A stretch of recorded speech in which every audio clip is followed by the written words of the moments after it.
Early results of canvassing for the Senate and congressional races show Team Pinoy leading the way. President Aquino's leadership in turning the image of the country here and abroad a boost. And with a Congress controlled by the administration, expect the best yet to come in terms of policy changes to sustain economic growth and win the war against poverty under the Aquino administration.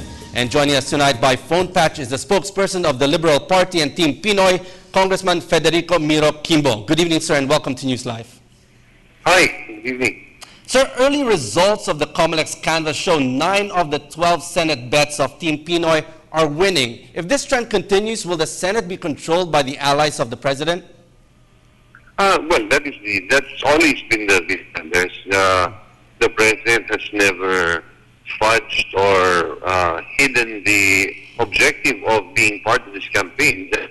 The President needs a sufficient number of allies to be able to pass difficult and controversial legislation. We're hopeful that if the trend continues, that certainly we will have more allies in the Senate.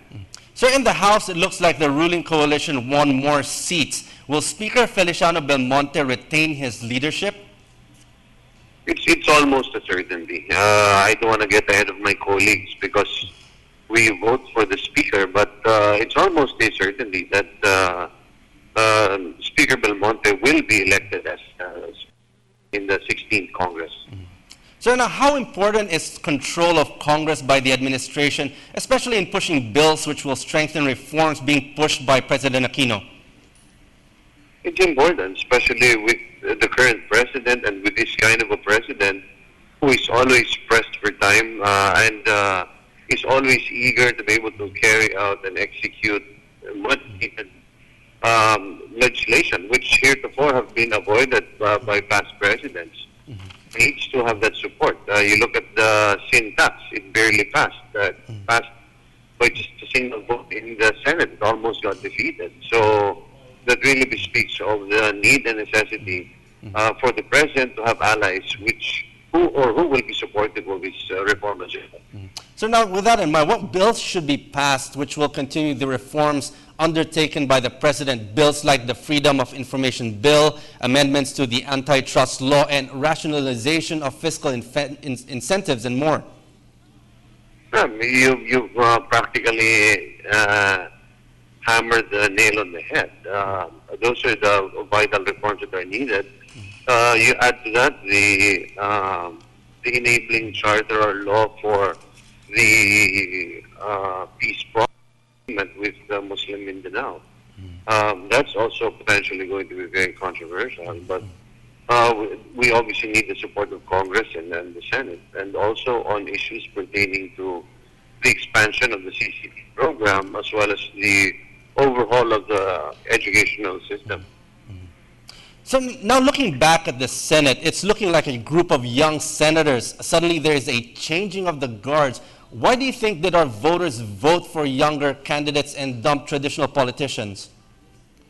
Because that's the temperament, the atmosphere that the president brings in. The president is a reform-minded president who has been able to show that reform is actually possible. And it has made people realize that it's time to take in the new and the old.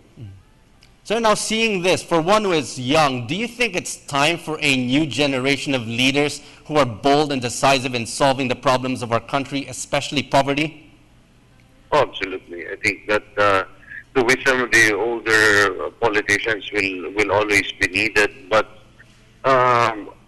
we sense a changing of the guard.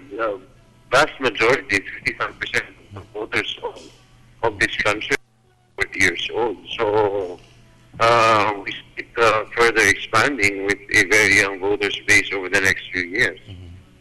Sir, and a final word from me, sir. What is your assessment of the whole midterm election process? It's a resounding success for the administration. Obviously, from being down to just having 3 candidates in the Magic 12, this elections confirms through the people's votes that the president is doing a good job. Sir, what do you see? What are the next steps now after this? Well, we need to be able to firm up the legislative President and put down a timetable for this legislation.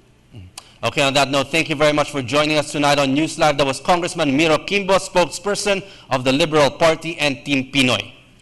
Thank you very much. Pleasure.